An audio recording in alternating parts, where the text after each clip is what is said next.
Hello everyone, এখন আমি তোমাদের সঙ্গে পশ্চিমবঙ্গ মধ্য শিক্ষা পর্ষদ অনুমোদিত ক্লাস 8-এর যে ভূগোল বই, সেই ভূগোল বইয়ের 8ম অধ্যায়ে এই যে প্রতিবেশী ভারতের প্রতিবেশী দেশসমূহ ও তাদের সঙ্গে সম্পর্ক, এই যে চ্যাপ্টারটা আছে, তার মধ্যে একটা দেশ হচ্ছে পাকিস্তান, যেটা আমাদের ভারতের উত্তর পূর্ব অংশে অবস্থিত। এইটা সম্পর্কে আজকে আমি তোমাদের সঙ্গে আলোচনা করব। তো তোমরা একটু মন দিয়ে শোনো, দেখো, আশা করি জিনিসটা অনেকটাই বুঝতে পারবে। তাহলে দেখো, প্রতিবেশী দেশ সম্পর্কে ভারতের ধারণা ক্লিয়ার করতে গেলে আগে মানচিত্রে কোন জায়গাতে আছে সেটা আমাদেরকে প্রথমে বুঝতে হবে। তো এটা দেখো, এটা হচ্ছে ভারতের মানচিত্র, যার এটা হচ্ছে পূর্ব দিক, এটা পশ্চিম দিক, এটা উত্তর দিক এবং এটা দক্ষিণ দিক। এখানে দেখো পাকিস্তান এই অংশে, অর্থাৎ উত্তর পশ্চিম অংশে অবস্থিত। এই যে পুরো গ্রিন কালারের যে দেখতে পাচ্ছ, এটা হচ্ছে পুরোপুরি একটা পাকিস্তানের যে গ্রিন কালার পাকিস্তান, তারপরে আছে আফগানিস্তান। তো দেখো, এখানে আমাদের ক্যাপিটাল সাধারণত দেশের মাঝ বরাবর হয়ে থাকে, কিন্তু পাকিস্তানের ক্যাপিটালটা কিন্তু একেবারে এইরকম ইসলামাবাদ, অর্থাৎ একেবারে আমাদের ভারতের জম্মু কাশ্মীর যে রাজ্যটা আছে, সেই জম্মু কাশ্মীরের সীমানা বরাবর কিন্তু ইসলামাবাদটা অবস্থিত। তো দেখো, এটা হচ্ছে এখানকার রাজধানী, এবং আমাদের ভারতের সঙ্গে প্রায় অনেকটাই এর সীমানা রয়েছে। গুজরাট, রাজস্থান, পাঞ্জাব, জম্মু কাশ্মীর এবং লাদাখ, এতগুলো রাজ্যের উপর দিয়ে কিন্তু পশ্চিমবঙ্গের ভারতের সঙ্গে পাকিস্তানের সীমানা রয়েছে। তো এটা সম্পর্কে এখন দেখা যাক আমরা কী কী জানতে পারি। তাহলে প্রথমে আমরা যেটা জানবো এখানকার পতাকা সম্পর্কে, অর্থাৎ প্রত্যেকটা দেশের একটা জাতীয় পতাকা থাকে, তো পাকিস্তানেরও আছে। তো এই পতাকাটা দেখতে পাচ্ছ, এই দেখো, এইটা হচ্ছে তোমার পাকিস্তানের জাতীয় পতাকা। তো এই পতাকাটার গুরুত্ব কী কী আছে, এখানে কালার কী কী আছে দেখো, এখানে কিন্তু দুটো কালারই ব্যবহার করা হয়েছে, একটা হচ্ছে সবুজ, একটা সাদা, ঠিক আছে। তো ইসলাম ধর্মের পয়গম্বর মোহাম্মদ ও তার কন্যার ফতেমার প্রিয় রং হচ্ছে সবুজ। তাহলে ওদের দুজনের প্রিয় নাম ছিল, রং ছিল সবুজ, তাই পতাকায় সবুজ রং ব্যবহৃত হয়েছে। সংখ্যাগরিষ্ঠ ইসলাম ধর্মের জন্য গাঢ় সবুজ এবং সংখ্যালঘু ধর্মের জন্য সাদা রং ব্যবহার করা হয়েছে। অর্থাৎ সংখ্যালঘু বলতে ওখানে কিন্তু ম্যাক্সিমামটাই হিন্দু, ঠিক আছে। আরও অন্যান্য ধর্মের আছে, খ্রিস্টান বা এগুলো আছে।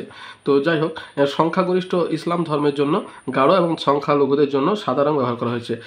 অর্ধচন্দ্র দেশের উন্নয়নের প্রতীক, অর্থাৎ এই যে আধখানা চাঁদের যেটা আছে, তো এটা কিন্তু হচ্ছে তোমার দেশের উন্নয়নের প্রতীক। নক্ষত্রের মাধ্যমে আলো এবং জ্ঞানের প্রতীককে প্রকাশ করা হয়েছে। এখানে যে একটা নক্ষত্র আছে, যে তারাটা আছে, এখানে তোমার আলো এবং জ্ঞানের প্রতীককে এখানে প্রকাশ করা হয়েছে। তাহলে এই হচ্ছে তোমার পাকিস্তানের যে জাতীয় পতাকা আছে তার গুরুত্ব এবং অর্থ, ঠিক আছে। এরপর দেখো, এই জাতীয় পতাকা সম্পর্কে জানার পরে পাকিস্তান সম্পর্কে আমরা কতগুলো কথা জানবো। তো সেটা হচ্ছে, প্রথম যেটা হচ্ছে, উচ্চতম শৃঙ্গ হচ্ছে তোমার তিরিচমির, যার উচ্চতা হচ্ছে 7,708 মিটার। প্রধান নদী হচ্ছে সিন্ধু, যেটা ভারতে উৎপন্ন হয়েছে এবং বেশিরভাগটাই পাকিস্তানের মধ্য দিয়ে প্রবাহিত হয়ে তোমার আরব সাগরে গিয়ে পড়েছে। এবার রাজধানী হচ্ছে ইসলামাবাদ, প্রধান ভাষা হচ্ছে উর্দু, ঠিক আছে। প্রধান কৃষিজ ফসল হচ্ছে তোমার ধান, গম, আখ, ভুট্টা, তৈলবীজ, তুলা এবং ডাল। আর প্রধান শিল্প কি আছে, সিমেন্ট শিল্প, চিনি শিল্প, বস্ত্র, চর্ম, পশম এবং পশমজাত দ্রব্য এখানকার তোমার প্রধান শিল্প। প্রধান শহর কি, করাচি, লাহোর, পেশোয়ার, এই তিনটে হচ্ছে এখানকার প্রধান শহর।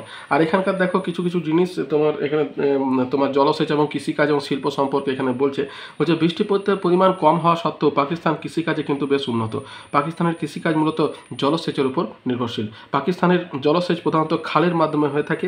সিন্ধু ও তার উপনদীগুলোতে বাঁধ দিয়ে জলাধার তৈরি করা হয়েছে। জলাধারগুলো থেকে একাধিক সেচ খাল কাটা হয়েছে। পাকিস্তানের বেশিরভাগ জলসেচ এইভাবে করা হয়। তবে পশ্চিমের শুষ্ক অঞ্চলে মাটির নিচে সুড়ঙ্গ কেটে কৃষিক্ষেত্রে জল নিয়ে যাওয়ার প্রথা আছে, একে ক্যারেজ প্রথা বলা হয়। তাহলে দেখো, এখানে কিন্তু একটা প্রশ্ন আসছে যে ক্যারেজ প্রথা কাকে বলে, তখন কিন্তু এটা তোমাদের লিখতে হবে যে শুষ্ক অঞ্চলে মাটির নিচে সুড়ঙ্গ কেটে কৃষিক্ষেত্রে জল নিয়ে যাওয়ার যে প্রথা, সেটাকে বলা হচ্ছে ক্যারেজ প্রথা।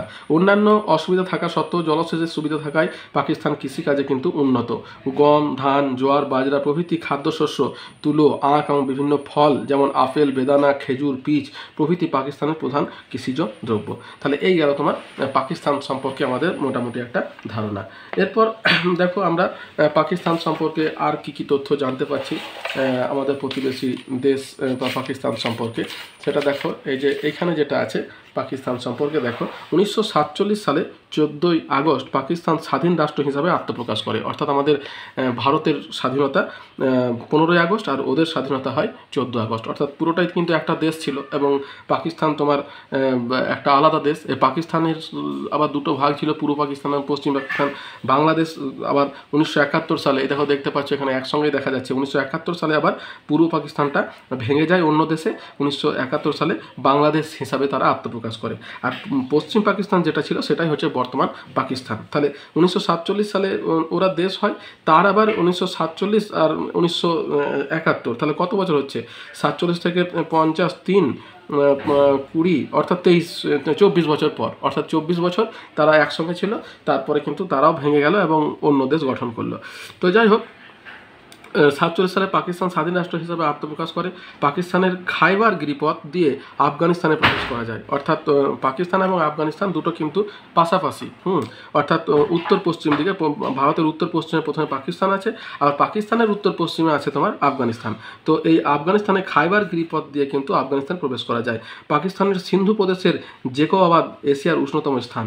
পাকিস্তানের লবণ পর্বতের কেওড়া খনি পৃথিবীর বৃহত্তম খনিজ লবণ উৎপাদক কেন্দ্র। তাহলে কেওড়া খনিটা হচ্ছে পৃথিবীর বৃহত্তম খনিজ লবণ উৎপাদক কেন্দ্র।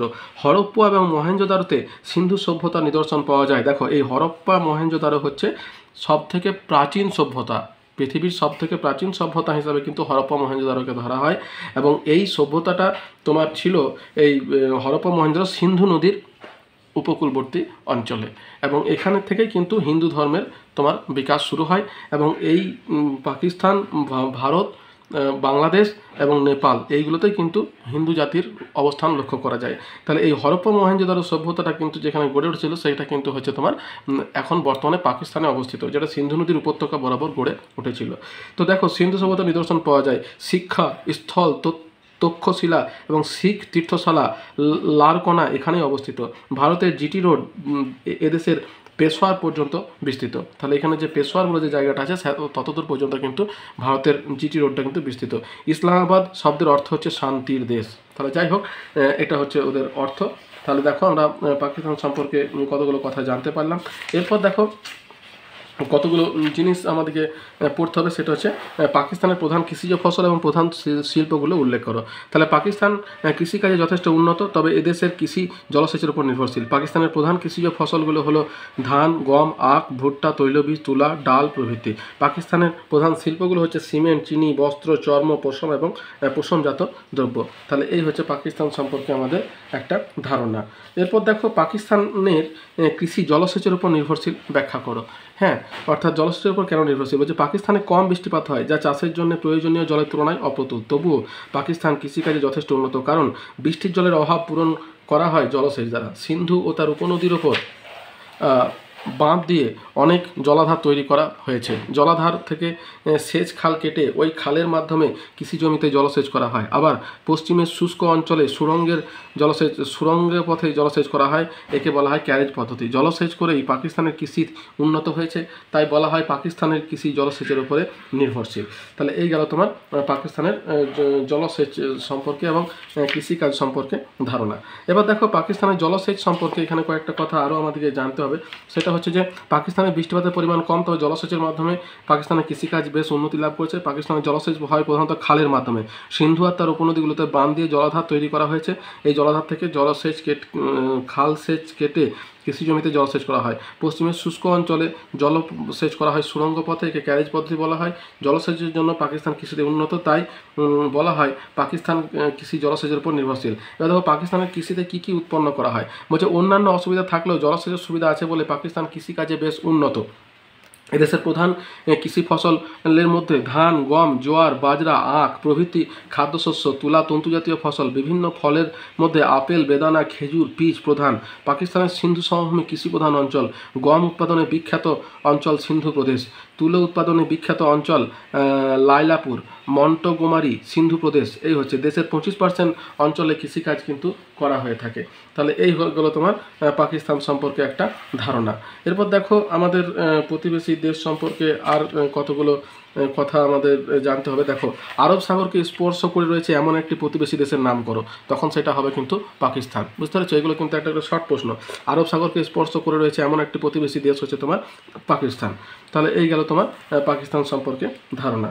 তাহলে দেখো, আমার ভিডিওটা থেকে যদি তোমরা কিছুটা বুঝতে পারো তাহলে একটা লাইক দিও, বন্ধুদের সঙ্গে শেয়ার করো, আর চ্যানেলটা সাবস্ক্রাইব করে রাখো।